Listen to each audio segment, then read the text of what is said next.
So good morning. Today I'm out at Abiqua Falls in Oregon. It's about 65 miles from my house. Steep scramble down to the valley floor with some ropes and helps and some trees. But it's spectacular. You've got these amazing basalt columns behind me that make up the wall of the waterfall. So it's kind of like in a bowl. These kind of waterfalls are what I kind of call like a one-shot wonder. There's a main composition that you get, and then you might be able to pull off one or two more. But since it's just one large fall, there's going to be a really obvious subject and a really obvious composition that's going to go. So the idea is just try to find a foreground that's kind of good, or as good as you can find, and maybe just base a few of your shots off that.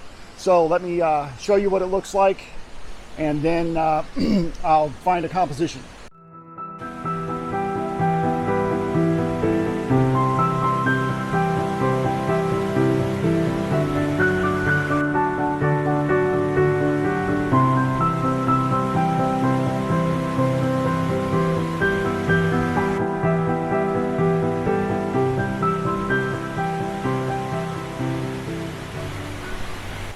So I found a composition. I didn't want to get this super obvious, get in the middle and totally just center the waterfall in the middle of the frame.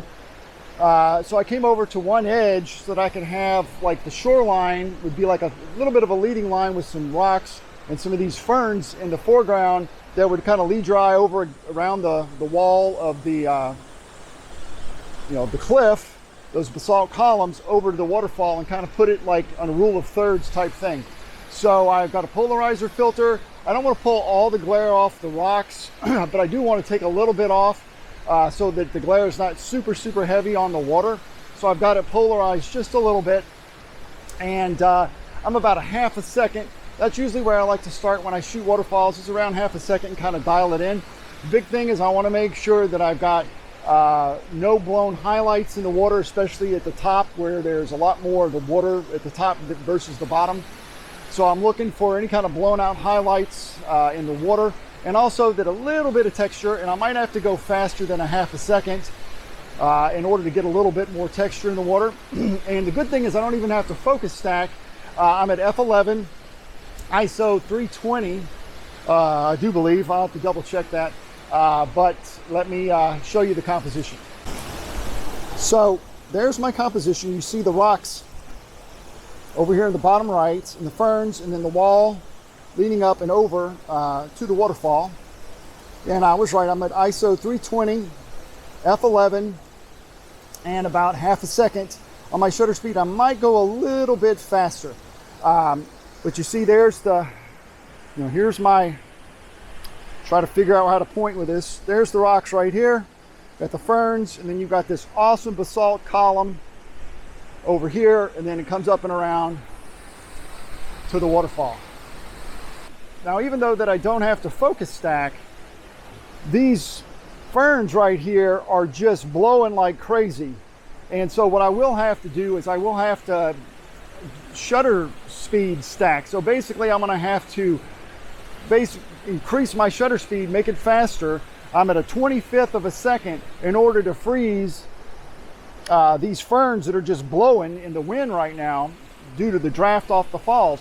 And then I will have to make sure that I've got the same exposure as I do for the main falls.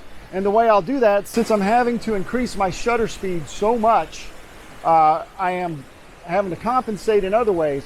So all I'm worried about for the frame with the ferns is sharp and frozen. So I'm gonna increase my shutter speed to 1/25.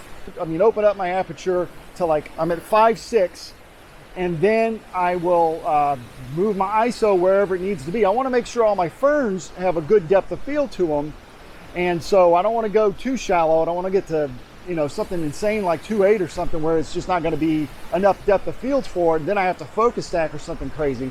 So I don't mind. It's bright enough out. I shouldn't get a lot of noise, and so I bump my ISO up to 1000. Aperture f5.6, and then my shutter speed to 1/25 is this magical number to freeze those ferns. So I'm going to have to blend that in post. And again, it's critical that when you do this, in order to make it easy as you can on yourself, to get the exposure between the two shots that you're going to blend the same, so that you're not dealing with wild, exposure differences. You're only having to deal with masking and blending the ferns that are what you're freezing with that fast shutter speed. Okay, so I've got another composition in mind, and I gotta, let's see if I can make the camera stay on for a minute. There we go. So I've got a log down here, and then I've got this little outcropping of rocks as a leading line up into the falls. I think that's going to work pretty well. And again, I'm staying at about the same f11, ISO 320, and I am going to make sure my shutter speed's a little bit faster than half a second and dial it in from there.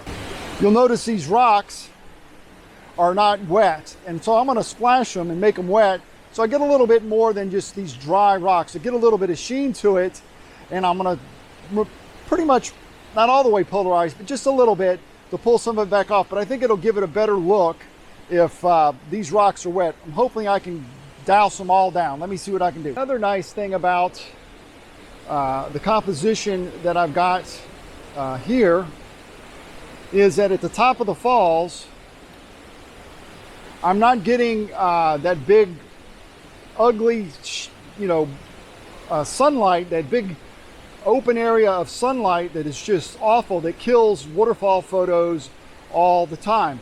So from this angle, it's just trees and a little bit of light up there, which works just beautifully. It's fine. I do like the log here in the foreground, and I like the way these rocks are kind of leading up into it. It's very, very nice. And it gives me a really nice, different perspective on the basalt columns that make up the wall of the waterfall, because they're really, really red. And from my first composition, you can see it, but right now I'm on the opposite side of the fall, and it's really predominant. I think it's going to really, when I in post-processing, I can accentuate that just a little bit, and I think it'll look really, really nice. There's no ferns over here, so I'm not having to do anything but polarize it just a little bit. I do want to have a little bit of, the water here I want that reflection a little bit. I don't want to get rid of all of that, but I want to take enough off so that you can see the rocks under the water here in the foreground.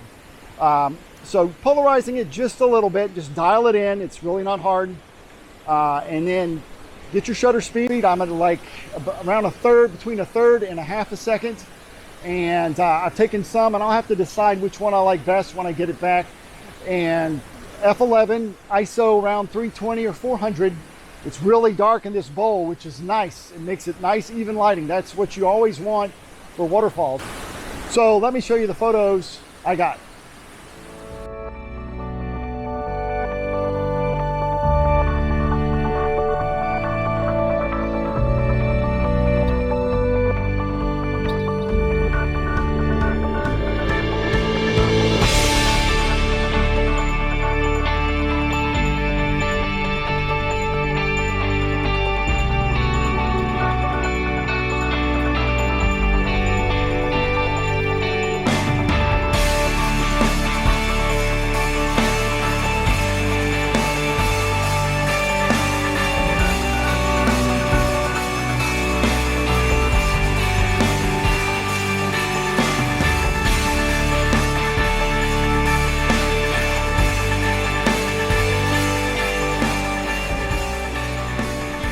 I actually found one more composition that I liked a lot.